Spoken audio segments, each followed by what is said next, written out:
তো first world ওয়ারের পরে আমরা দেখলাম যে ইতালির ইতিহাসে দেখলাম, ইতালির ইতিহাসে কি হলো, যে একনায়কতন্ত্র হিসেবে মুসোলিনি উত্থান হলো। যেটা আমরা প্রত্যেকেই পড়েছি, মুসোলিনি সম্পর্কে আমরা পড়েছি। তো মুসোলিনির যেমন ইতালিতে উত্থান হলো, যেমন একনায়কতন্ত্র, সেরকম জার্মানিতে উত্থান হলো কার? অ্যাডলফ হিটলারের। তো হিটলারের যে চরিত্র সম্পর্কে আমরা কম বেশি ইতিহাসে প্রত্যেকেই জানি। হিটলার সম্পর্কে আমরা প্রত্যেকেই শুনেছি। মানে একদম ভিলেনের মধ্যে অন্যতম হিসেবে কনসিডার করা হয়, কিন্তু অ্যাকচুয়ালি হিটলার কি ভিলেন ছিলেন না সেই সময়ের জন্য সেটা গুরুত্বপূর্ণ ছিল, যেটা আমরা অ্যাজ এ হিস্ট্রি স্টুডেন্ট বা অ্যাজ এ হিস্ট্রি নিয়ে যারা আলোচনা করি তাদের কাছে একটা বড় প্রশ্ন। তাই জন্য বহু হিস্টোরিয়ান বা ঐতিহাসিক হিটলারকে মানে পজিটিভ অ্যাঙ্গেলে দেখেছেন, আর বহু ঐতিহাসিক হিটলারকে নেগেটিভ অ্যাঙ্গেলে দেখিয়েছে। তো সেই কারণে হিটলারের যে চরিত্রটা বা হিটলার কোন পরিস্থিতিতে এই ধরনের পদক্ষেপ নিয়েছিল জার্মানির জন্য, ঠিক আছে? আচ্ছা। তো এই সিচুয়েশনে হিটলার মানে যে কিভাবে উত্থান হলো সেগুলো সম্পর্কে আমরা আলোচনা আজকে করব, ঠিক আছে? তো হিটলারের পুরোটা আমার এখনো কমপ্লিট করা হয়নি, মোটামুটি পররাষ্ট্র নীতিগুলো ছিল, পোল্যান্ড সমস্যা থেকে কি করে সেগুলো আমরা এতে পরে আমি অ্যাড করে দেবো নোটসে। তোমাদের যদি বিভিন্ন বইতে থাকে, জীবন মুখোপাধ্যায়ের বই বা যে কোনো বইতে যদি পড়া থাকে তাহলে অবশ্যই পড়ে নিতে পারো, তাতে কোনো সমস্যা নেই, ঠিক আছে? তো কোনো অসুবিধা নেই, তাহলে এমসিকিউ তাড়াতাড়ি হয়ে যাবে, না হলে আমি নোটস দেওয়ার পরে করতে পারো, তাতেও অসুবিধা। ওকে, আচ্ছা। আজকে প্রথমত যেটা কি বলছে যে জার্মানিতে ন্যাৎসিবাদ এবং হিটলারের উত্থান। তো আমরা জানি ফার্স্ট ওয়ার্ল্ড ওয়ার যখন হয়েছিল, প্রথম বিশ্বযুদ্ধ হওয়ার পরে, প্রথম বিশ্বযুদ্ধ যখন কমপ্লিট হলো, তারপরে কি হলো, পুরো জার্মানি বলো বা পুরো পৃথিবীতে কিন্তু খাদ্যের অভাব দেখা দিয়েছিল। সেটা আমরা অলরেডি পড়েছি, প্রথম বিশ্বযুদ্ধের ফলে বহু সৈন্য মারা গেছিল। এখানে শুধুমাত্র যে জার্মানির ক্ষতি হয়েছে সেরকম না, যে সমস্ত দেশ পার্টিসিপেট করেছিল বা যোগদান করেছিল প্রত্যেকটা দেশেরই কিন্তু কম বেশি ক্ষতি হয়েছে। সেটা স্বাভাবিক কথা, যুদ্ধ মানে কখনো একজনের ক্ষতি হয় সেরকম ব্যাপার নয়, উভয় পক্ষেরই ক্ষতি হয়। তো অবশ্যই ক্ষতি জার্মানিরও যেমন হয়েছিল, সেরকম ইংল্যান্ড থেকে শুরু করে প্রত্যেকেরই কম বেশি ক্ষতি হয়েছিল। কিন্তু সবসময় কি হয় যে যুদ্ধের পরে যে হেরে যায় বা পরাজিত হয় তার উপরেই বিভিন্ন রকমের হচ্ছে রেস্ট্রিকশন যাকে বলা হয়, বিভিন্ন শর্ত যাকে বলা হয় সেটা চাপানো, এটা স্বাভাবিক ঘটনা। এটা নিয়ে কোনো ব্যাপার নেই, এটা আমরা ইন্ডিয়ান হিস্ট্রি পড়ার সময়ও দেখেছি। যে সমস্ত রাজারা পরাজিত হয়েছে তাদের উপরে বিভিন্ন রকমের রেস্ট্রিকশন চাপানো হয়েছে, ট্যাক্স চাপানো হয়েছে, ক্ষতিপূরণ চাপানো হয়েছে। টিপু সুলতান থেকে শুরু করে বিভিন্ন মানে রাজপুত রানা থেকে শুরু করে প্রত্যেক জায়গাতে কিন্তু কম বেশি হয়েছে। তো এটা কোনো নতুন ব্যাপার না, ওকে? এটা সমস্ত দেশে বা সমস্ত জায়গার যুদ্ধের পরে এই জিনিসটা হয়ে থাকে, ওকে? তো এখানে সেই জিনিসটাই বলা আছে যে প্রথম বিশ্বযুদ্ধের যখন পরাজয় হলো, পরাজয়ের পরে কি হলো, যে জার্মানিতে প্রবল খাদ্যাভাব, বেকারত্ব ও নানা ধরনের অর্থনৈতিক দুরবস্থার সৃষ্টি হয়। এটা সমান সমান মানে এই ব্যাপার কমন ব্যাপার, কারণ দেখো প্রথম বিশ্বযুদ্ধ যে জার্মানি করেছিল তার বড় কারণ এটাই ছিল যে সেখানে ইন্ডাস্ট্রি ক্ষতিগ্রস্ত হচ্ছিল, ঠিকঠাক প্রফিটেবল শেয়ার তারা পাচ্ছিল না। অর্থাৎ প্রথম থেকেই জার্মানির অবস্থা কিন্তু ইকোনমিক্যালি খারাপই ছিল। এবার ফার্স্ট ওয়ার্ল্ড ওয়ার এর পরে জার্মানির অবস্থা আরো খারাপ হলো, ঠিক আছে? তো এর ফলে জার্মানির যে সম্রাট ছিল কাইজার দ্বিতীয় উইলিয়াম, তিনি কি করেছিলেন, এই মানে এতে স্ক্রিনটা দেখা যাচ্ছে পার্টিসিপেট নাকি? করেছিলেন, কাইজার দ্বিতীয় উইলিয়াম। এই জন্য কাইজার দ্বিতীয় উইলিয়াম, যিনি এই ফার্স্ট ওয়ার্ল্ড ওয়ারের যুদ্ধে পার্টিসিপেট করেছিলেন, তাকে সবাই দোষারোপ করলো, জার্মানির জনগণ দোষারোপ করলো। এবার দেখো যুদ্ধে যদি জিতে যেত তাহলে তাকে মানে রাজা বলে দিত, মানে নায়ক হয়ে যেত। যুদ্ধে যেহেতু হেরেছে, স্বাভাবিক তাকে হচ্ছে খলনায়ক হিসেবে ঘোষণা করা হবে। এর ফলে জার্মানির নানা স্থানে দাবি উঠে যে কাইজার দ্বিতীয় উইলিয়ামকে পদত্যাগ করতে হবে, তাকে তার যে রাজা রয়েছে বা কিংশিপ রয়েছে সেই কিংশিপ থেকে তাকে পদত্যাগ করতে হবে। তো এর ফলে কি হলো, 1988 নভেম্বর মাসে কিয়েল বলে একটা বন্দর রয়েছে। কিয়েল বন্দর যেমন বিভিন্ন ধরনের পোর্ট হয়, সেরকম এই যে কিয়েল বন্দর রয়েছে, সেই কিয়েল বন্দরে কি হয়, জার্মানির যে নৌবাহিনীরা বিদ্রোহ ঘোষণা করে। জার্মানির যে যারা হচ্ছে নৌবাহিনী, নৌ বিদ্রোহ বলতে পারি এই সময়, তারা ঘোষণা করে এবং রাশিয়ার অনুকরণে এখানে একটা সোভিয়েত গঠিত হয়। রাশিয়ার আমরা রুশ বিপ্লব পড়েছি, তো রাশিয়ার অনুকরণে এখানে কি একটা সোভিয়েত একটা দল টাইপের গঠিত হয়, যাদের দাবি কি ছিল যে কাইজার দ্বিতীয় উইলিয়ামকে পদত্যাগ করতে হবে। স্বাভাবিক, এবং বার্লিনের শ্রমিকরাও কি করে, ধর্মঘট করে।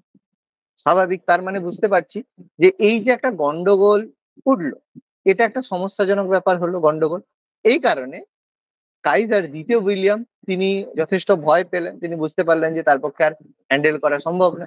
এই কারণে তিনি 1918-তে 10 নভেম্বর জার্মানির সিংহাসন ত্যাগ করে চলে গেলেন কোথায়, হল্যান্ড, মানে যাকে আমরা আজকের দিনে নেদারল্যান্ডস বলে দিই। নেদারল্যান্ডসে পালিয়ে গেলেন। ফলে কি হলো, জার্মানিতে যে এতদিন ধরে রাজতন্ত্র চলছিল, সেই রাজতন্ত্রের কি হলো, পতন হলো। স্বাভাবিক ব্যাপার, রাজা যদি চলে যায় তাহলে অবভিয়াসলি রাজতন্ত্রের পতন হবে। রাজা এবং তার উত্তরাধিকারী যদি কেউ না থাকে, সেই রাজতন্ত্র কে থাকবে? কারণ অবশ্যই এখানে রাজতন্ত্রের পতন হলো।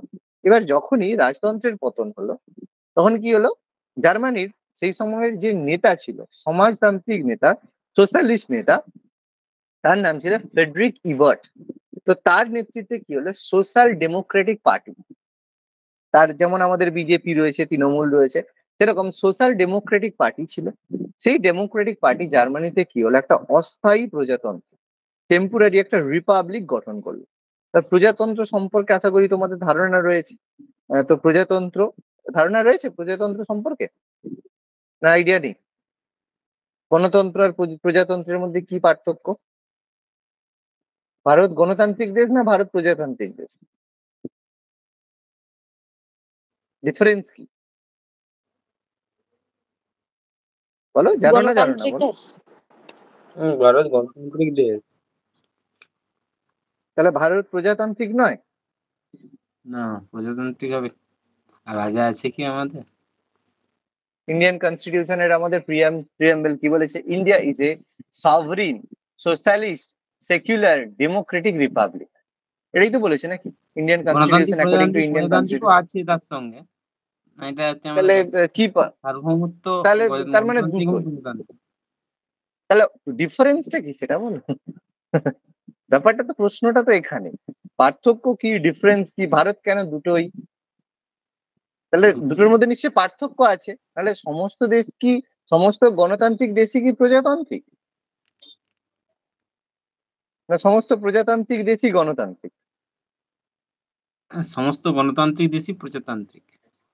সমস্ত গণতান্ত্রিক দেশই প্রজাতান্ত্রিক, আচ্ছা, এটা মনে হচ্ছে। তাহলে তাহলে আগে না, তাহলে আগে কনসেপ্টটা নিয়ে নাও যে গণতান্ত্রিক কাকে বলা হয় আর প্রজাতান্ত্রিক কাকে বলা হয়। ঠিক আছে? ডেমোক্রেটিক, ডেমোক্রেটিক মানে হচ্ছে গণতান্ত্রিক। গণতান্ত্রিক কথার অর্থ হচ্ছে যেখানকার মানুষেরা ভোট দিতে পারে। ভালো করে বোঝো, যেখানকার মানুষের রাইট রয়েছে ভোট দেওয়ার, তুমি ভোট দিতে পারো। এক্স্যাক্টলি, তার মানে তোমার যে অধিকার রয়েছে সেটা গণতান্ত্রিক। তার মানে তুমি ভোট দিতে পারো, এটা তোমার গণতান্ত্রিক অধিকার। আর প্রজাতান্ত্রিক বা রিপাবলিক কি, জনগণের দ্বারা নির্বাচিত কোনো প্রতিনিধি, যে কোনো প্রতিনিধি, সেই প্রতিনিধি যদি রুল করবে আমাদের উপরে, তখন সেটাকে বলা হবে রিপাবলিক। মানে ভালো ভাষায় বলি, ইন্ডিয়াতে জনগণ ভোট দিচ্ছে, ভোট দেওয়ার মাধ্যমে পিএম সিএম সমস্ত কিছু নির্বাচন করছে। এবার পিএম বা সিএম কি করছে, আমাদের উপরে রুল করছে। তার মানে আমরা যে ভোট দিচ্ছি এটা আমাদের গণতান্ত্রিক অধিকারে আমরা ভোট দিচ্ছি, গণতন্ত্রের মাধ্যমে আমরা ভোট দিচ্ছি। এবং আমাদের দ্বারা যে নির্বাচিত প্রতিনিধি, তারা কি করছে, আমাদেরকে শাসন করছে। ব্যাপারটা বুঝলে? সেই কারণে রিপাবলিক। এবার যেটা বলছি স্যার গণতান্ত্রিক হলেই প্রজাতান্ত্রিক হবে, সেরকম ব্যাপার না। তুমি ভোট দিলে, কিন্তু ভোট দেওয়ার পরে কি হলো, যে রুল হবে কিভাবে, একটা বোর্ড হিসাবে রুল হবে। মানে তোমরা যদি বিভিন্ন ট্রাইবাল অঞ্চল দেখো, বিভিন্ন মুভি টুভি দেখছো, এই রিসেন্ট কিছুদিন আগে একটা মুভি দেখছিলে সালার বলে, একটা মুভি বেরিয়েছিল সালার বলে, একটা মুভি তোমার ওই কি বলে আমাদের, আরে নামটা ভুলে গেলাম, আরে বাহুবলীর যে হিরোটা, প্রভাস। ঠিক আছে? সেখানে কি হয়েছিল, সেই জায়গাটা কিরকম, যে সেখানে ভোট দেবে, কিন্তু পুরো দেশটা বা সেই জায়গাটা চলবে কিভাবে, তাদের একটা বোর্ডের মাধ্যমে। মানে সেখানে যদি 10 জন প্রতিনিধি এরকম থাকবে, তারা মিলে ডিসাইড করবে যে কি চলবে। কি বললাম, বোঝা গেল? ইন্ডিয়ার ক্ষেত্রে তো সেটা নয়। ইন্ডিয়ার ক্ষেত্রে রিপাবলিক মানে আমরা একজন প্রতিনিধি নির্বাচন করছি, সেই প্রতিনিধি কি করছে, আমাদের উপরে রুল করছে। তার মানে ব্যাপারটা বুঝতে পারলে তো, যে গণতান্ত্রিক মানেই প্রজাতান্ত্রিক সেটা কিন্তু ব্যাপার না, আবার প্রজাতান্ত্রিক মানেই যে গণতান্ত্রিক সেটাও কিন্তু ব্যাপার নয়। ইন্ডিয়ার ক্ষেত্রে দুটোই চলে। তাহলে আমাদের দেশের রাজা কাকে বলবো, রাষ্ট্রপতিকে না প্রধানমন্ত্রীকে বলবো? রাষ্ট্রপতিকেই তো বলা উচিত আমার যুক্তি। আচ্ছা, এবার এখানে একটা ব্যাপার তাহলে আসবে যে আমাদের জানতে হবে যে আমাদের কনস্টিটিউশন, ঠিক আছে, আর ব্রিটেনের কনস্টিটিউশনের মধ্যে কি পার্থক্য। আমাদের যে কনস্টিটিউশন সেটা তো ব্রিটেনের কনস্টিটিউশন দ্বারা প্রভাবিত, তাহলে এদের দুজনের মধ্যে কি পার্থক্য রয়েছে এটা প্রথমে আমাদের যদি জানি তাহলে দেখবো আমাদের জিনিসটা ক্লিয়ার হবে। দেখো, আমাদের যে কনস্টিটিউশন রয়েছে বা আমাদের দুটোর পার্থক্য জানলে, পার্থক্য বুঝলে তখনই সঙ্গে সঙ্গে বুঝবে যে আমাদের দেশে রাজা কাকে বলা উচিত বা বলা হবে, আর হচ্ছে কাকে বলা, কেন প্রেসিডেন্টকে রাজা বলতে পারবো না।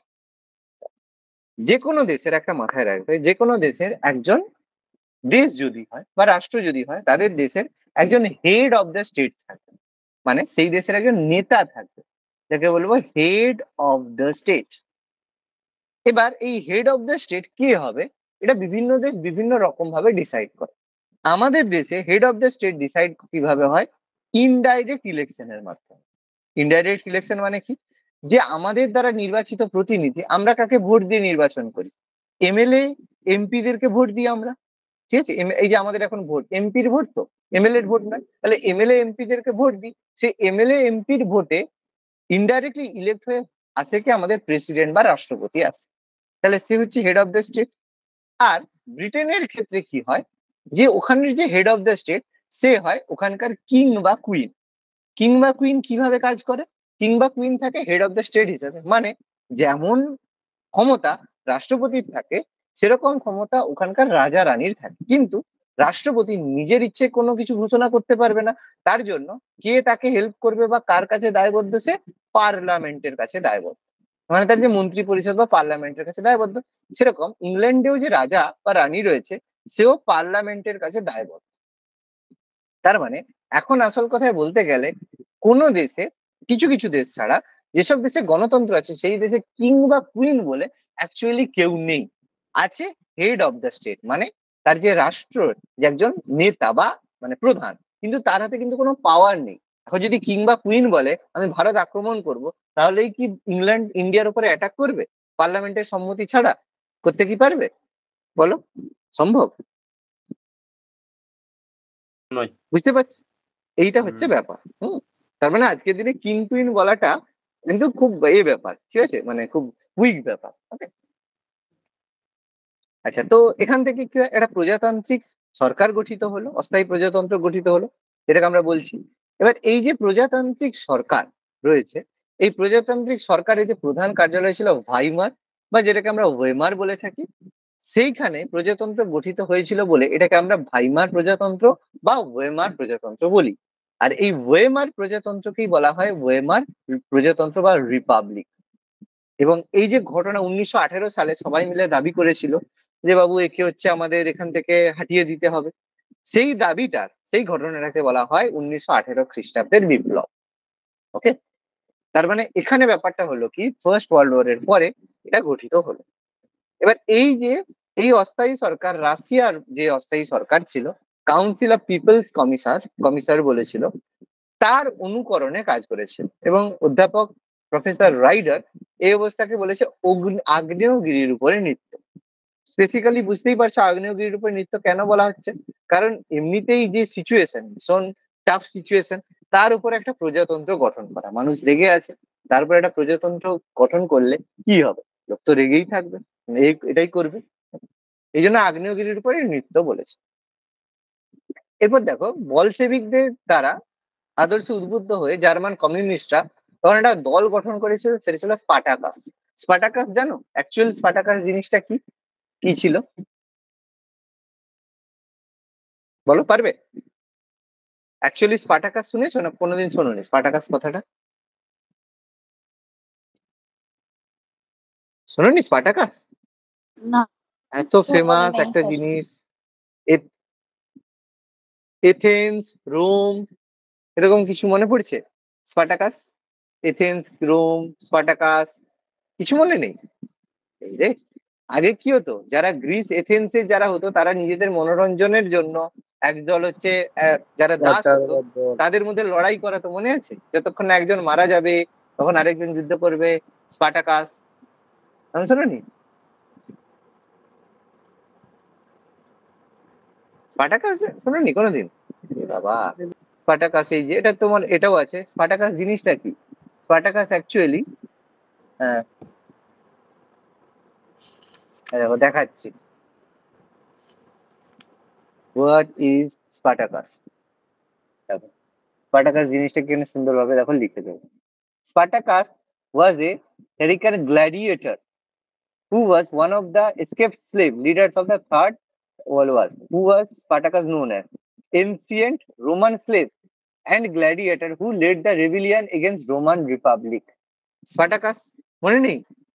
স্পার্টাকাস এত ফেমাস জিনিস, রোমান এম্পায়ারের এগেনস্টে যে গ্ল্যাডিয়েটাররা লড়াই করেছিল, মনে পড়ছে কিছু?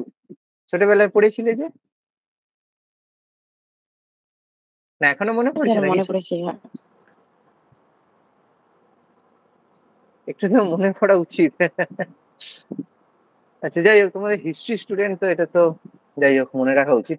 তো যাই হোক, স্পার্টাকাস নামে একটা দল তৈরি করেছিল, যারা নানা অঞ্চলে তারা কি করেছিল, এরকম সোভিয়েত প্রতিষ্ঠা করেছিল। আর তাদের উদ্দেশ্য ছিল বেসিক্যালি সামরিক অভ্যুত্থানের মাধ্যমে রাষ্ট্র ক্ষমতা দখল, মানে সামরিক অভ্যুত্থান মানে মিলিটারি যারা রয়েছে তাদের ব্যবহার করে ক্ষমতা দখল করা ছিল উদ্দেশ্য। সেই জন্য 1919-এর জানুয়ারি মাসে তারা বার্লিন নগর দখলের চেষ্টা করে।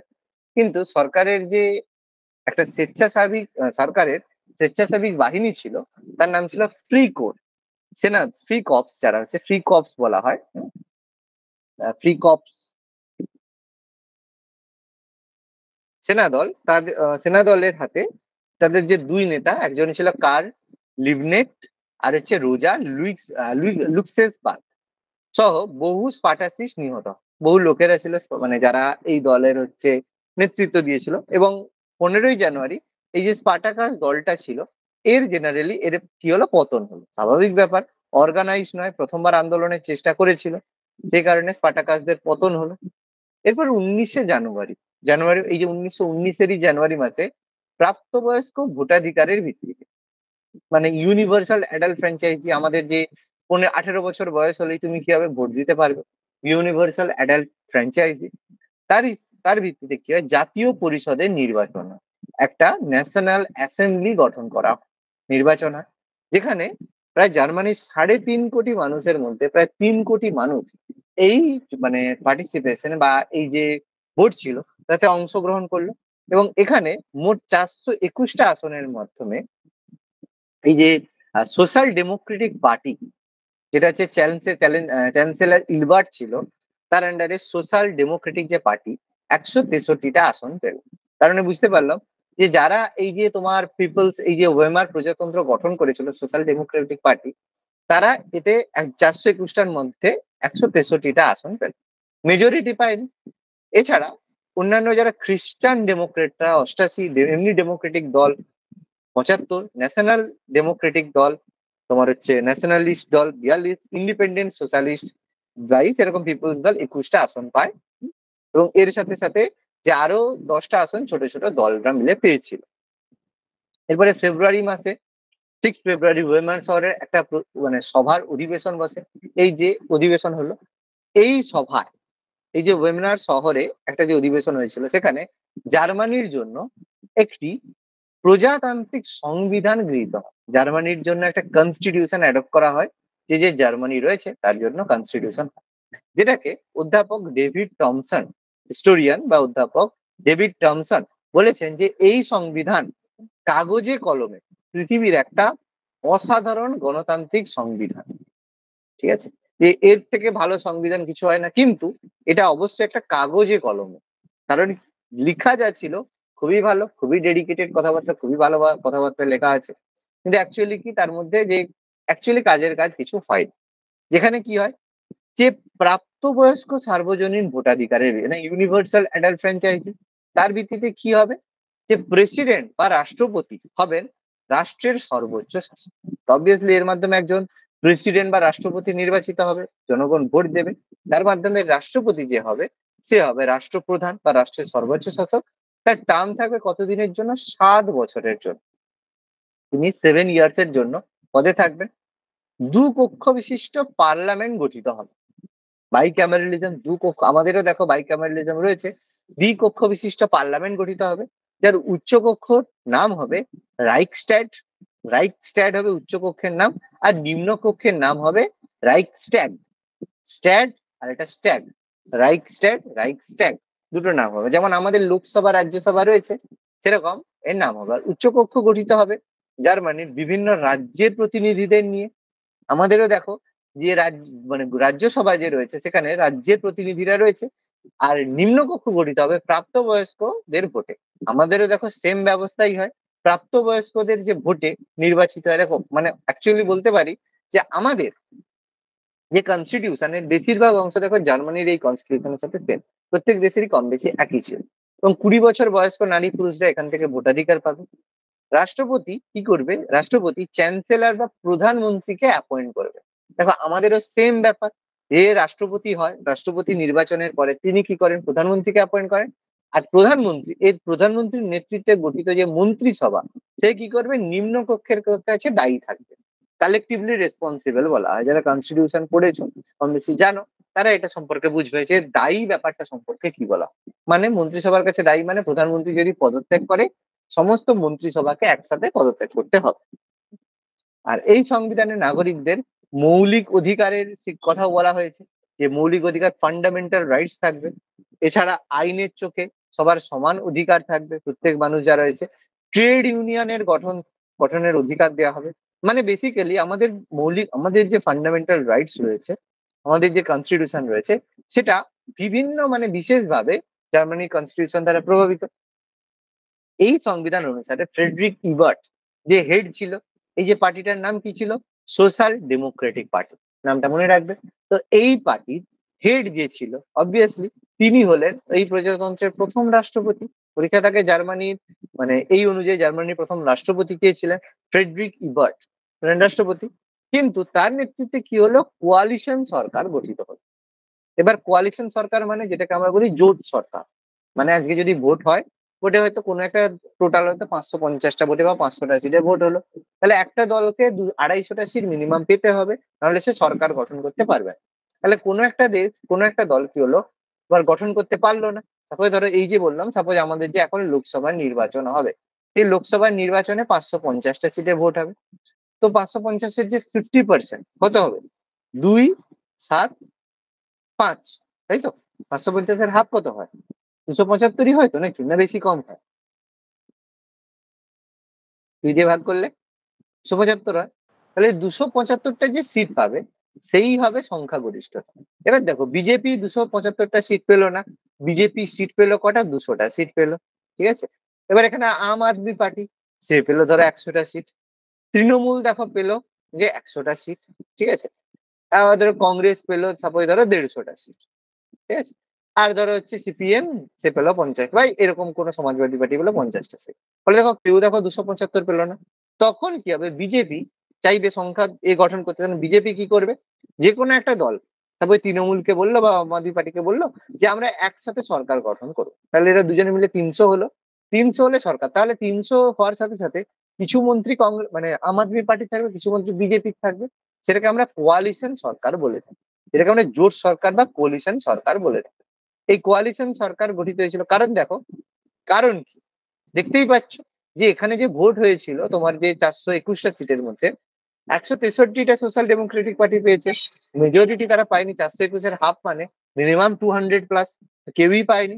সেই কারণে জোট সরকার গঠিত হয়েছিল। এবার দেখো এই জোট সরকার কি হয়েছিল? বাধ্য হয়েছিল ভার্সাই সন্ধি স্বাক্ষর করতে, প্রত্যেকেই জানি অপমানজনক ভার্সাই চুক্তি। এবং রাষ্ট্রপতি ইবার্ট বুঝেছিল যে এই চুক্তিকে স্বীকৃতি দেওয়া ছাড়া কোনো উপায় নেই তার কাছে, কারণ যদি চুক্তিতে স্বাক্ষর না করে ব্রিটেন বলো বা অন্যান্য যারা ফ্রান্স বলো, তারা তো আর মানে তাকে ছেড়ে কথা বলবে না। কিন্তু এটা তো তারা সাধারণ জার্মান যারা রয়েছে তাদেরকে তো এটা বোঝাতে পারবে না যে কেন তারা স্বাক্ষর করছে। এটা তো স্বাভাবিক কথা। ফলে এই প্রজাতন্ত্র জনগণের জনপ্রিয়তা, জনগণ মানে প্রজাতন্ত্রের জনপ্রিয়তা প্রবলভাবে হ্রাস পায়, ঠিক আছে। জনগণের যে জনপ্রিয়তা এটা হ্রাস পাবে।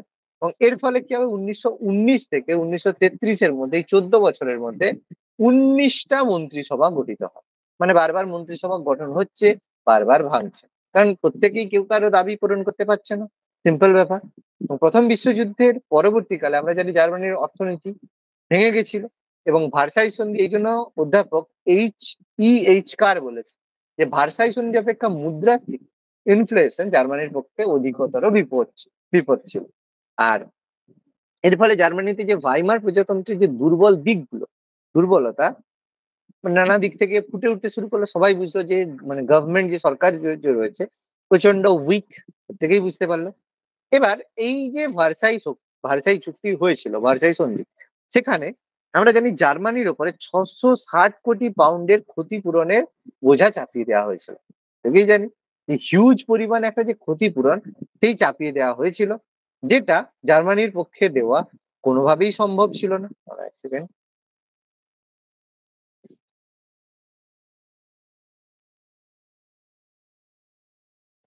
তো সেটা জার্মানির পক্ষে দেওয়া কোনোভাবেই সম্ভব ছিল না। কেন? কারণ এমনিতেই যুদ্ধে ক্ষয়ক্ষতি হয়েছে, তারপরে আবার এত টাকার ক্ষতিপূরণ তো তারা কি এতই দিতে পারবে না। এবার কয়েকটা কিস্তি ক্ষতিপূরণ দানের পরে জার্মানি কি এটা বন্ধ করে দেয়। এবার তখন প্রেসার দেওয়া হলো, জার্মানিকে ক্ষতিপূরণ দানে বাধ্য করা হলো। এই জন্য ফ্রান্স, বেলজিয়াম যুগ্মভাবে কি করলো, জার্মানির ওপরে চাপ সৃষ্টি করলো যে তোমরা ক্ষতিপূরণ দাও, ক্ষতিপূরণ না দিলে তো আমাদের হবে না। ঠিক আছে।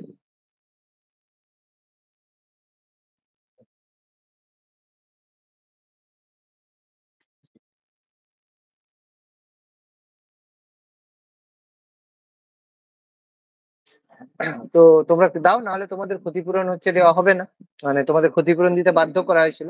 এবং যখন দিল না, তখন জার্মানির যে সবচেয়ে খনিজ সমৃদ্ধ অঞ্চল, সেটা হচ্ছে রাঢ় অঞ্চল। ঠিক আছে, সেই রাঢ় অঞ্চল কি হলো, দখল করে নিল। এবার এর ফলে জার্মানির যারা লোকেরা ছিল, জার্মানরা, তারা কি করলো, সমস্ত জায়গায় ধর্মঘটের ধাক দিল এবং সমস্ত উৎপাদন বন্ধ করে দিল, প্রোডাকশন কিছু করবে না। এবার সেই সময় 1923-তে অলরেডি আমরা হিটলারের কথা একটু পরেই পড়বো। তো সেই সময় জেনারেল ছিল, মানে সেনাপতি ছিল জেনারেল লুডেনড্রফ। ঠিক আছে। তো জেনারেল লুডেনড্রফ চাইলো ক্ষমতা দখল করতে, কারণ মানে গভর্নমেন্টের যে এটা প্রভাব যথেষ্ট কম ছিল, এবং সেখানে ব্যর্থ হলো এবং হিটলারকে সেখানে অ্যারেস্ট করা হলো বা কারাদণ্ড দেওয়া হলো।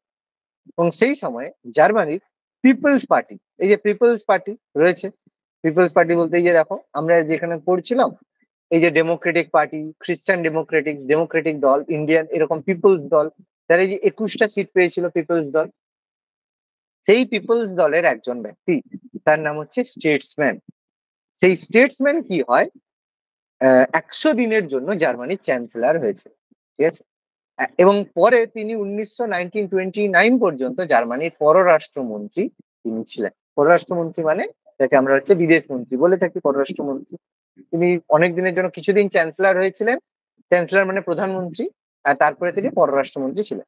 এবং অধ্যাপক AJP টেলর এই স্টেটসম্যানকে বিসমার্কের সাথে তুলনা করছেন। তার মানে দেখো, কোনো ব্যক্তিকে বিসমার্কের সাথে তুলনা করার অর্থ, তার মানে নিজেই মানে সে একজন যথেষ্ট বড় কূটনীতিবিদ হবে, নাহলে তো কখনোই পসিবল না। ঠিক আছে। তো বিসমার্কের সাথে এবং তিনি বলেছেন যে ইতালিতে মানে ইতিহাসে জার্মানিতে 3জন বিসমার্ক হয়েছে। তারা কে কে? একমাত্র স্বয়ং বিসমার্ক নিজে, স্টেটসম্যান আর হিটলার। এবার কাদের মধ্যে কি কি পার্থক্য, যে বিসমার্ক ভিয়েনা সন্ধির দ্বারা জার্মানিকে যুদ্ধের মাধ্যমে ঐক্যবদ্ধ করেছিল, আমরা এটা সম্পর্কে পড়েছি যে যুদ্ধের মাধ্যমে জার্মানিকে ঐক্যবদ্ধ করেছিল, এবং জার্মানি যখন ঐক্য হয়ে গেছে তখন তিনি যুদ্ধনীতি পরিত্যাগ করে কূটনীতির দ্বারা জার্মানির ঐক্য করেন। খুব ইম্পর্টেন্ট, আমরা দেখেছিলাম। এবং তিনি জার্মানির ক্ষমতা সুসংহত করেছিলেন। এবার স্টেটসম্যান কি হয়, ভার্সাই সন্ধি দ্বারা বিধ্বস্ত জার্মানিকে বিনা যুদ্ধে কূটনীতির দ্বারা ঐক্যবদ্ধ করেছিলেন। ঠিক আছে। তারা কূটনীতির দ্বারা ঐক্যবদ্ধ স্টেটসম্যান আমরা দেখবো কিভাবে তিনি করলেন। তো হিটলারও কিন্তু সেই জায়গায় যুদ্ধের দ্বারা এইরকম চেষ্টা করেছিল। আচ্ছা, টেলরের মতে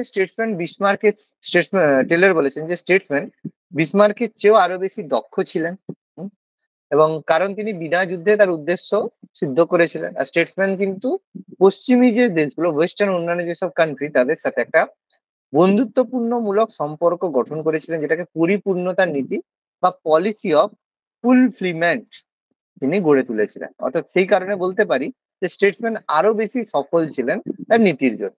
তিনি ক্ষতিপূরণ সমস্যা ভার্সাই নীতিগুলো সংশোধন করেছিলেন এবং রুড অঞ্চলে ধর্মঘট প্রত্যাহার করে আবার উৎপাদন শুরু করেছিলেন, এবং ফ্রান্স এবং বেলজিয়ামকে এই যে ক্ষতিপূরণের যে অর্থ, সেগুলো আবার দেওয়া শুরু করেছিলেন। মানে বলতে গেল যে দেখো, এই কারণে বলবে স্যার কি লাভ কি তাহলে করলে, এবার দেখো লাভটা কি করেছিল সেটা আমরা পড়লে বুঝতে পারবো যে কি লাভ। দেখো বলবে যে টাকা আবার দিতে শুরু করেছিল, তাহলে কারণ বেসিক্যালি তিনি ইংল্যান্ড এবং আমেরিকাকে উপলব্ধি করিয়েছিল যে জার্মানির যদি শিল্প এবং সম্পদ ধ্বংস হয়ে যায় তাহলে জার্মানির কাছ থেকে ক্ষতিপূরণ নেওয়া হবে কি করে। তুমি একজনের লোকের কাছে ট্যাক্স নিচ্ছ, তো ট্যাক্স নেওয়ার জন্য যদি তার জমি জায়গায় তুমি নিয়ে নাও, সে কোথা থেকে ট্যাক্স দেবে। তাহলে ইংল্যান্ড জার্মানিকে সেটা জার্মানি বুঝিয়েছিল, মানে অ্যাকচুয়ালি স্টেটসম্যান বুঝিয়েছিল যে সেই কারণে 1924 সালে চার্লস ডারওয়েজ নামে একজন হচ্ছে মার্কিন যুক্তরাষ্ট্রের একজন ব্যক্তি, তো তিনি কি করেন একটা ক্ষতিপূরণ কমিশন গঠন করেছিলেন। সেই ক্ষতিপূরণ কমিশন কি হয়েছিল, সেই ক্ষতিপূরণ কমিশন যে মার্কিন যুক্তরাষ্ট্র এখানে ঋণ দান করেছিল, ট্যাক্স মানে দিয়েছিল, ঋণ দিয়েছিল, যা দিয়ে জার্মানি ক্ষতিপূরণ মেটাতে থাকে এবং জার্মানি পুনর্গঠন হতে শুরু করে। মানে বুঝতে পারছো কিভাবে হচ্ছে মাছের তেলে তেল ভাজা যায়, সেটা যার মানে স্টেটসম্যান খুব ভালো করে বুঝিয়ে দিয়েছিল। এগুলোকে বলে কূটনীতিবিদ, ঠিক আছে।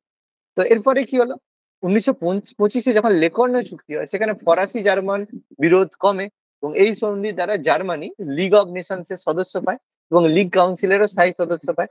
এবং এই জন্য লেকর্ন যে চুক্তি, লোকার্নো যে চুক্তি, এটাকে ডক্টর এইচ কার, কার একে বলেছে যুদ্ধ ও শান্তির মধ্যে একটা প্রকৃত বিভাজন রেখে।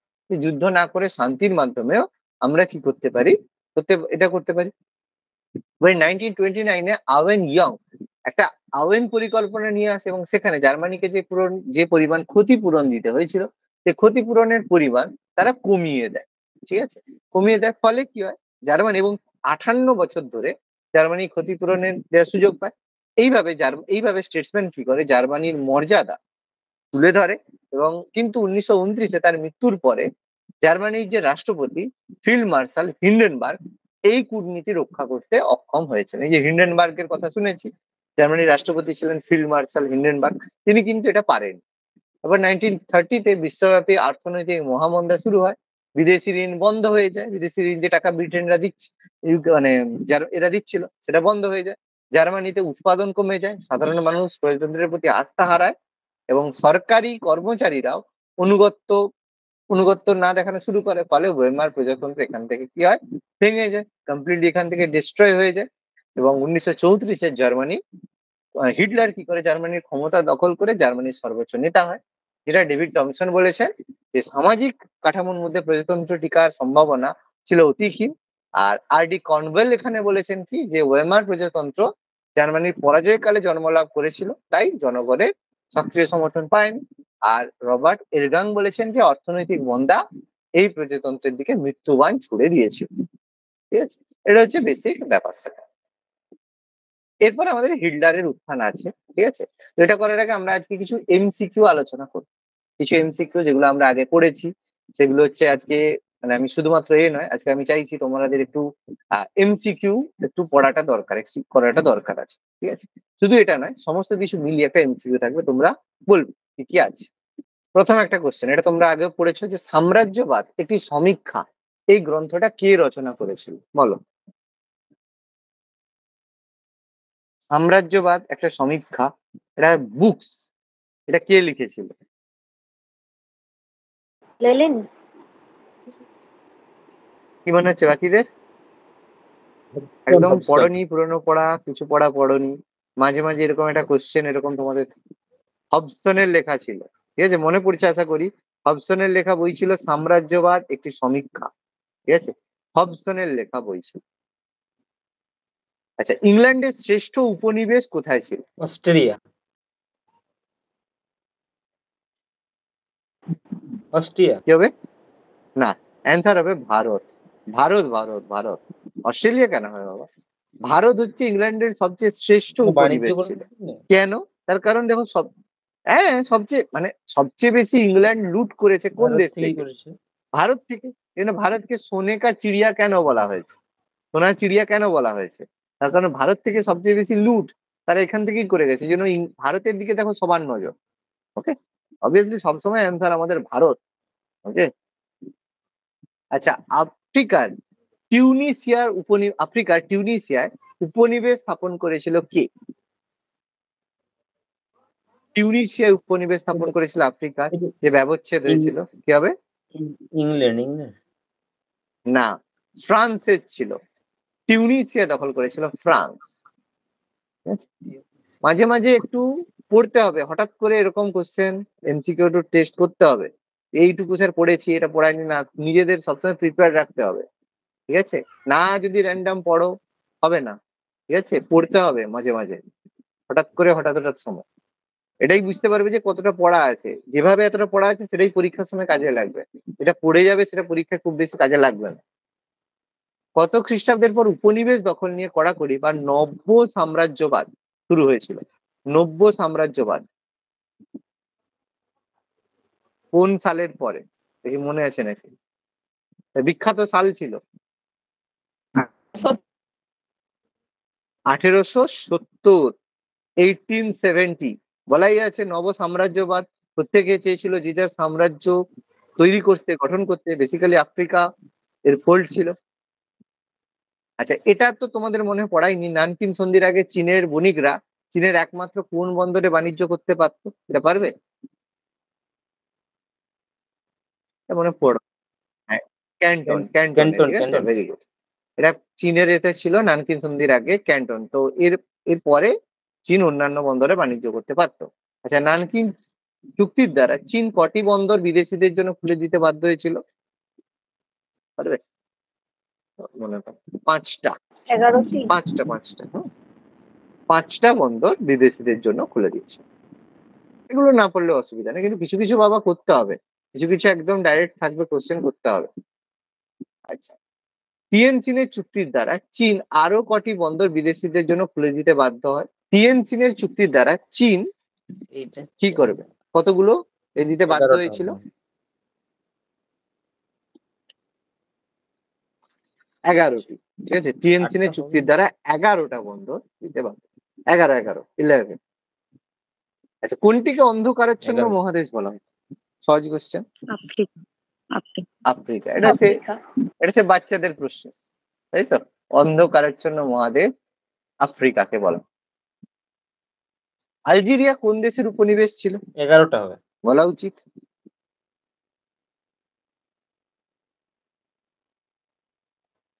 আলজেরিয়া ফরাসি, ফ্রান্সের উপনিবেশ ছিল।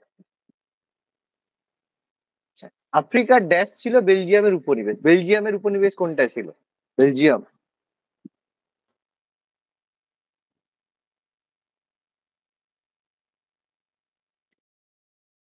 কঙ্গো, মনে পড়ছে?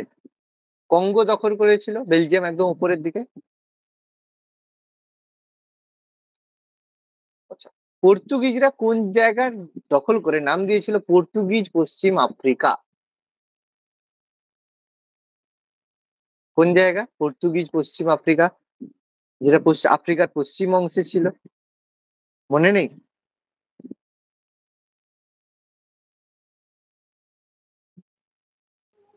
অ্যাঙ্গেলা। অ্যাঙ্গোলা। অ্যাঙ্গোলা ছিল, ভেরি গুড। অ্যাঙ্গোলা ছিল, অ্যাঙ্গোলা অঞ্চলটা, ভেরি গুড। আচ্ছা, পর্তুগালরা ড্যাশ জায়গা দখল করে নাম দেয় পর্তুগিজ পূর্ব আফ্রিকা। অ্যাঙ্গোলাটা পশ্চিমে ছিল, আর পূর্ব দিকে কি ছিল?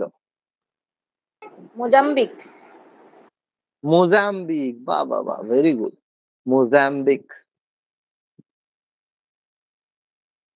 আচ্ছা, এটা হয়তো পারবে না। ইতালি ত্রিপলি অধিকার করেছিল কবে? মনে পারবে?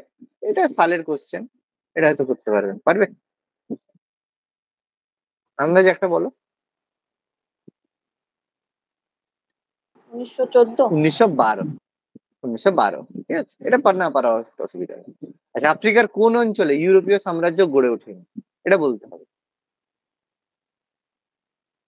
এটা বলতে হবে, খুব ইম্পর্টেন্ট কোশ্চেন। এবং তার আবিসিনিয়া। প্রেজেন্ট নাম বলতে হবে। একদম। আর প্রেজেন্ট নাম কি? আবিসিনিয়ার নাম, প্রেজেন্ট নাম? Ethiopia. Ethiopia. Ethiopia, very good, Ethiopia. আচ্ছা, দ্বিশক্তি চুক্তি গঠিত হয়েছিল 1879-এ জার্মানি আর কার মধ্যে? দ্বিশক্তি চুক্তি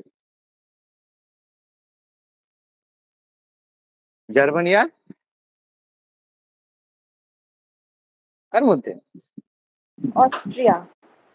অস্ট্রিয়া। অস্ট্রো হাঙ্গেরিয়ান এম্পায়ার ছিল, অস্ট্রিয়ার মধ্যে দ্বিশক্তি চুক্তি 1879-এ গঠিত হয় না? অস্ট্রো হাঙ্গেরিয়ান এম্পায়ার ছিল। 1894 ড্যাশ আর ড্যাশের মধ্যে মৈত্রী চুক্তি হয়। রাশিয়ার সঙ্গে কার হয়েছিল মৈত্রী চুক্তি?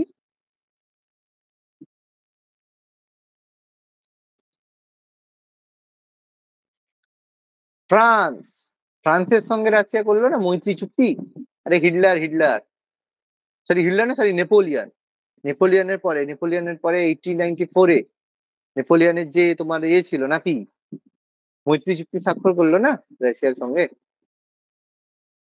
নেপোলিয়নের যে নাতি তৃতীয় Napoleon, Louis Napoleon. Louis Napoleon. 1904-এ ফ্রান্স আর ইংল্যান্ডের মধ্যে যে মৈত্রী চুক্তি স্বাক্ষর হয় কি নামে পরিচিত ছিল 1904-এ? এটা মনে হয় পারবে না। এটা ছিল এন্টেস্ট কর্ডিয়াল। ঠিক আছে। প্রথম বিশ্বযুদ্ধের প্রত্যক্ষ কারণ সবাই জানে। সেরাজবা হত্যাকাণ্ড। প্রথম বিশ্বযুদ্ধের প্রত্যক্ষ কারণ ছিল সেরোজোভা হত্যাকাণ্ড। প্রত্যেকেই আমরা জানি এটা সম্পর্কে। আচ্ছা, রাশিয়ার কোন বংশের রাজারা জার উপাধি গ্রহণ করত?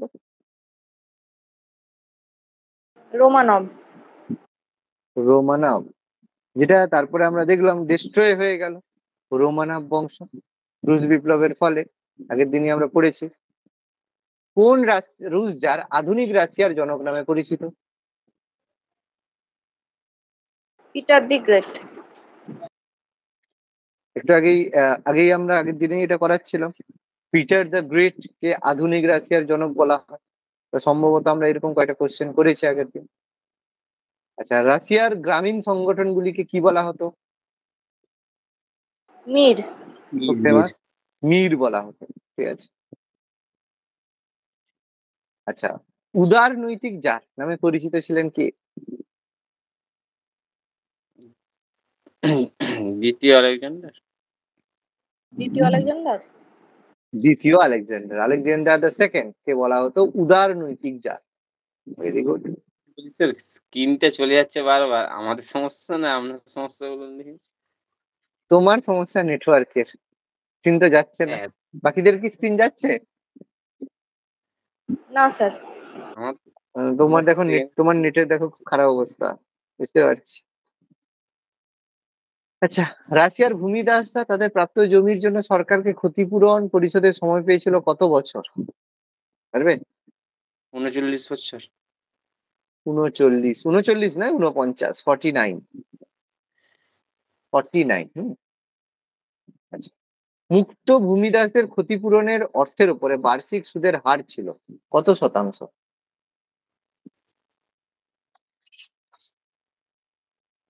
পারবে? 10%। এটা ছিল 6.5%। প্রবাবিলি এটা হচ্ছে তোমাদের দেওয়া ছিল নোটস এর মধ্যে পার্সেন্টেজ, সম্ভবত ছিল, আমার মনে নেই, নট শিওর, বাট সম্ভবত দিয়েছিলাম 6.5% কত সুদের হার, সম্ভবত নোটসে ছিল মুক্ত ভূমিদাসদের উপর, সম্ভবত। বলশেভিক বিপ্লব কোন বিপ্লবটাকে বলা হয়? এটা তো সহজ কোশ্চেন। 1917। 1917। আর 17-র বিপ্লবটাকে বলা হয়েছিল 1905-এর বিপ্লবের মহড়া। 1905-এর বিপ্লবটাকে 1917-র বিপ্লবের মহড়া বলা হয়েছিল, মনে আছে আশা করি। বলশেভিক দল গঠিত হয়েছিল কবে? 1903। 1903 না, 3 নয় তো, 17ই হবে। 17-তেই গঠিত হয়েছিল। 17-তেই গঠিত হয়েছিল বলশেভিক দল। 3-এ ছিল না, লেনিনের নেতৃত্বে। আচ্ছা, 1905-এ সেন্ট পিটার্সবার্গের শ্রমিকদের শোভাযাত্রায় নেতৃত্ব দিয়েছিল কে? Father Gapon. Father Gapon, very good, Father Gapon. দেখো, একটা জিনিস দেখে বুঝতে পারছি কোশ্চেন কিন্তু প্রচুর ফ্রেঞ্চ রেভলিউশন উপর থেকে কিন্তু থাকে। এই সেটটা কিন্তু পুরো ওয়ার্ল্ড হিস্ট্রির উপরে সেটের কোশ্চেন ছিল, তার মধ্যে ফ্রেঞ্চ রেভলিউশনেরই কোশ্চেন দেখো অনেক বেশি। আচ্ছা, রক্তাক্ত রবিবারের ঘটনা ঘটে 1905 খ্রিস্টাব্দের কবে? রক্তাক্ত রবিবার, ওই যে গুলি চালিয়েছিল, জানুয়ারি মাসে। 6 জানুয়ারি না 9 জানুয়ারি? 9 জানুয়ারি ছিল, হ্যাঁ 9 জানুয়ারি তারিখ থেকে রক্তাক্ত রবিবার বলা হয়। রুশ পার্লামেন্ট দুমার প্রথম অধিবেশন 1906। 1906। ডুমার অধিবেশন প্রথম বসেছিল 1906, কিন্তু ডুমা ব্যর্থ হয়েছিল। রুশ বিপ্লবের কটি পর্যায়?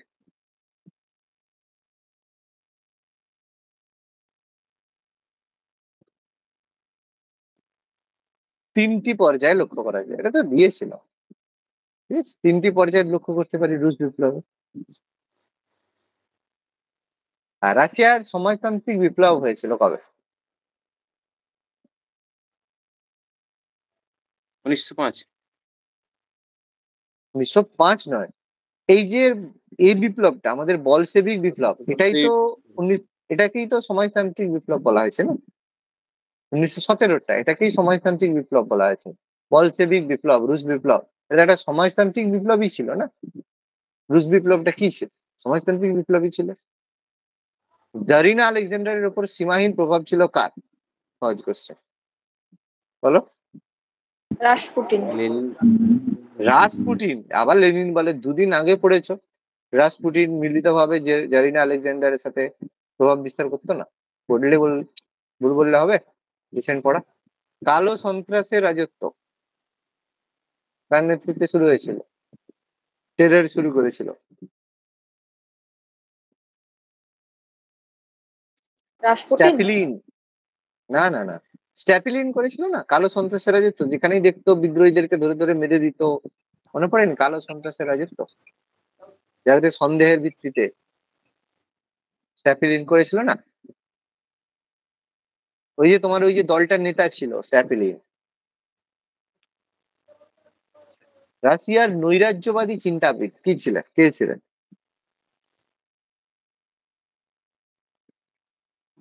বি হবে কি? এটা পারবে। হ্যাঁ, বাকুনিন, বাকুনিন হবে, ঠিক আছে। হ্যাঁ, বাকুনিন। ইসাকরা পত্রিকার প্রকাশ করতো কে? ইস্করা। ইস্করা, এটা দেওয়া আছে। হ্যাঁ, এটা দেওয়া আছে। লেনিন হবে, একদম সুন্দরভাবে দেওয়া ছিল। ইস্করা পত্রিকা ফিরে আসার পরে তিনি প্রকাশ করতেন, ইস্করা।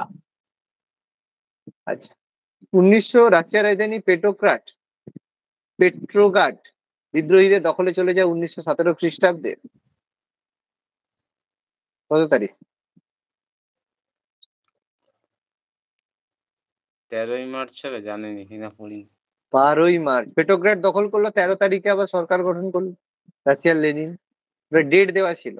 পেট্রোগ্রাড দখল করলো, তারপরে তো তোমার বার্লিনে ট্রান্সফার করলো না। পেট্রোগ্রাড বিদ্রোহীদের দখলে চলে যাওয়ার পরে রাজধানী ক্যাপিটাল ট্রান্সফার হলো। বুর্জোয়া নেতারা শাসন ক্ষমতা দখল করেছিল কবে?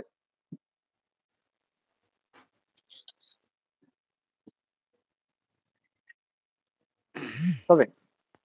মার্চ, তাই না?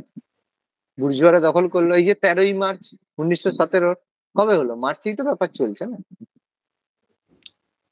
মার্চ মাস। আচ্ছা, রাশিয়ার 1917 খ্রিস্টাব্দে মার্চ মাসে গঠিত অস্থায়ী প্রজাতান্ত্রিক সরকারের বিচার বিভাগের দায়িত্বের প্রধান ছিলেন কে? বিচার বিভাগের দায়িত্ব কার ছিল? দেওয়া ছিল নোটসে। লেনিন। লেনিন। লেনিন নয়, ভুল বললে হবে। Kerensky. Kerensky, very good. Kerensky ছিল, দেওয়া ছিল সুন্দরভাবে নোটসে দেওয়া ছিল বিচার বিভাগের দায়িত্ব, তাই না? কেরেনস্কির হাতে দেওয়া হয়েছিল। ভুল বললে হবে বাবা, সুন্দর করে বলতে হবে। আচ্ছা, রাশিয়ার বলশেভিক বিপ্লব হয়েছিল কবে? সম্পূর্ণ হয়েছিল আরে বললো তো হলো 1917 নভেম্বর। নভেম্বরে তো হচ্ছিল না, 1917 নভেম্বরে হলো না, মার্চে ওই ঘটনা হলো, তারপরে নভেম্বরে বলশেভিক বিপ্লব হলো। আরে একদম সিম্পল ভাবে তো পড়ানোর সময় কতবার বলেছি, বলশেভিক বিপ্লব 1917 নভেম্বর, এটাকে নভেম্বর বিপ্লব বলা হচ্ছে। এই যে নভেম্বর বিপ্লবের প্রধান নেতা কে ছিল, তাই না? কেই হবে, আরে লেনিন হবে। এটাকেই তো রাশিয়ার বলশেভিক বিপ্লবকেই তো নভেম্বর বিদ্রোহ বলা হচ্ছে না, পড়ালাম তো। রাশিয়ার সমাজতান্ত্রিক বিপ্লব সম্পন্ন হয়েছিল কবে?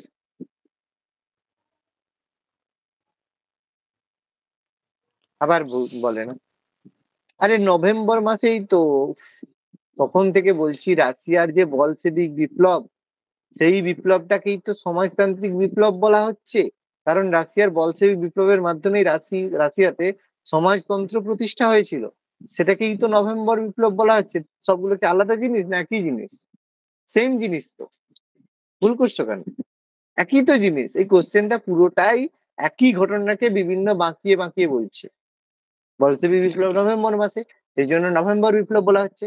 আর নভেম্বর বিপ্লব বা বলশেভিক বিপ্লবের মাধ্যমে রাশিয়ার সমাজতন্ত্র প্রতিষ্ঠা হয়েছিল, সেই জন্য এটাকে সমাজতান্ত্রিক বিপ্লব বলা হচ্ছে। তো আগেই তো বললাম কথাটা, তাই না? বুর্জোয়া প্রজাতান্ত্রিক সরকারের দ্বিতীয় প্রধানমন্ত্রী কে ছিল?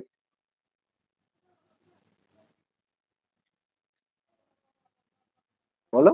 সেই জন্য তার সরকার গঠিত হয়েছিল। আরে কেরেন্সকি সরকার নামটা হয়নি? কেরেন্সকি সরকার পুরো হেডিং করে দেওয়া ছিল। এই তো রিসেন্ট পড়েছে ভুল। লাল ফৌজ, রেড ফৌজ বানিয়েছিল কে? লেনিন।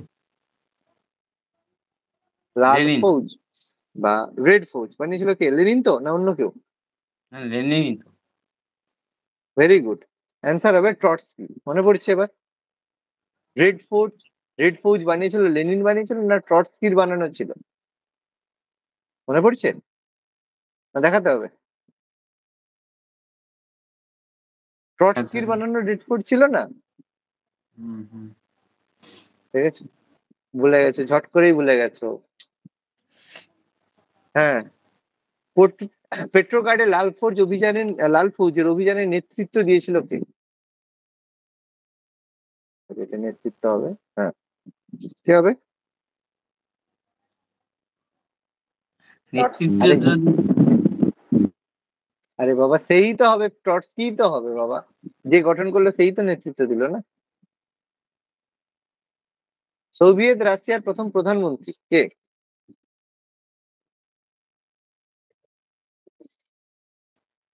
আরে বলো। যা, আরে লেনিনকে প্রথম প্রধানমন্ত্রী বানানো হয়নি? এ বাবা, পুরো রুশ বিপ্লবের লাস্ট লাইনে লেখা আছে প্রথম প্রধানমন্ত্রী হল লেনিন। এ বাবা। সোভিয়েত রাশিয়ার প্রথম বিদেশ মন্ত্রী কে হন? আর বিদেশ মন্ত্রী কাকে করা হয়েছিল? ট্রটস্কিকে বিদেশ মন্ত্রী করা হয়।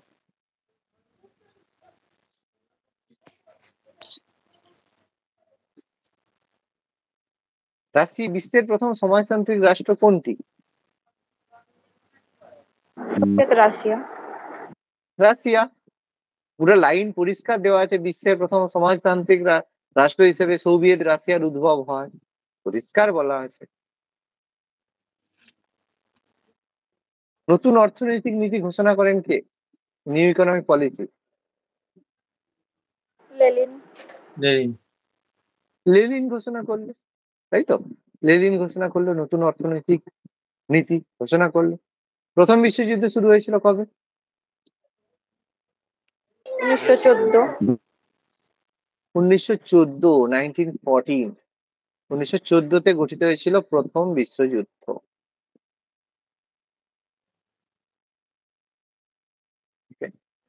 আচ্ছা, তোমরা একটা কাজ করবে, এই পিডিএফটার মধ্যে 100টা কোশ্চেন আছে, ঠিক আছে? আরো এখানে পুরো 100টা কোশ্চেন দেওয়া আছে, এগুলো সলভ করবে। যার মধ্যে নাৎসিবাদ ফ্যাসিবাদ থেকেও কোশ্চেন আছে, বলতে গেলে প্রায় পুরোটাই আছে। সম্ভবত সেকেন্ড ওয়ার্ল্ড ওয়ারটা এর মধ্যে নেই, ঠিক আছে? এর বাইরে প্রায় পুরো জিনিসটা থেকেই কোশ্চেন আছে। লেনিন থেকে শুরু করে ভার্সাই সন্ধি, হেনা তেনা, সেলুজো হত্যাকাণ্ড, প্রথম বিশ্বযুদ্ধ, সব মিলিয়ে এখানে 100 কোশ্চেন এখানে দেওয়া আছে। ব্ল্যাক স্যাটারডে, ব্ল্যাক থার্সডে থেকে শুরু করে সবকিছু কোশ্চেনের মধ্যে আছে। আমি 49 পর্যন্ত আজকে করালাম, তোমরা বাকিগুলো করে রাখবে, ঠিক আছে? আমি পরের দিন অ্যান্সার বলে দেবো। এর সাথে সাথে তোমরা, আমি নোটসটা দিয়ে দেবো, তোমরা হচ্ছে লেনিনটা মানে আমাদের সরি হিটলারটা একটু তোমাদের কাছে জীবন মুখোপাধ্যায়ের বই থাকলে, ঠিক আছে, বই থাকবে আশা করি আছে, তো হিটলারটা একটু আলাদা করে পড়বে, ঠিক আছে? আমার নোটটা এখনো টোটাল কমপ্লিট হয়নি, হিটলারটা একটু ভালো করে পড়বে। তো আমি পরের দিন, নেক্সট দিন, এই পিডিএফ এর 50 থেকে 100 পর্যন্ত, এই যে পিডিএফ এর 50 থেকে 100 পর্যন্ত এমসিকিউ প্রথমে বলবো, নেক্সট তারপরে তোমাদের যে ফ্যাসিবাদটা রয়েছে, ফ্যাসিবাদটা পড়িয়েছি, ফ্যাসিবাদের পিডিএফ দেওয়া আছে, এর এমসিকিউ আমি দিয়ে দেবো, সেটা আমি করব। এই দুটো করে আশা করি টাইম শেষ হয়ে যাবে। এরপরে যদি টাইম থাকে, তোমাদের যদি পড়া থাকে বা টাইম যদি হয়ে যায়, তাহলে আমি হচ্ছে হিটলারটা তারপরে বলবো, ঠিক আছে? তো তোমরা হ্যাঁ বলো বলো। সেকেন্ড ওয়ার্ল্ডটা একটু করে দিলে ভালো হতো আর কি, আমার পরীক্ষা আছে। কবে পরীক্ষা আছে?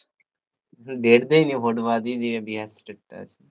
তো হয়ে যাবে। তো হিটলারটা হয়ে গেলেই তো এরপরে সেকেন্ড ওয়ার্ল্ড ওয়ারই তো আছে, এরপরে আর কিছু নেই। এমসিকিউ গুলো তো করতে হবে, এবার এমসিকিউ না করলে তো আর হবে?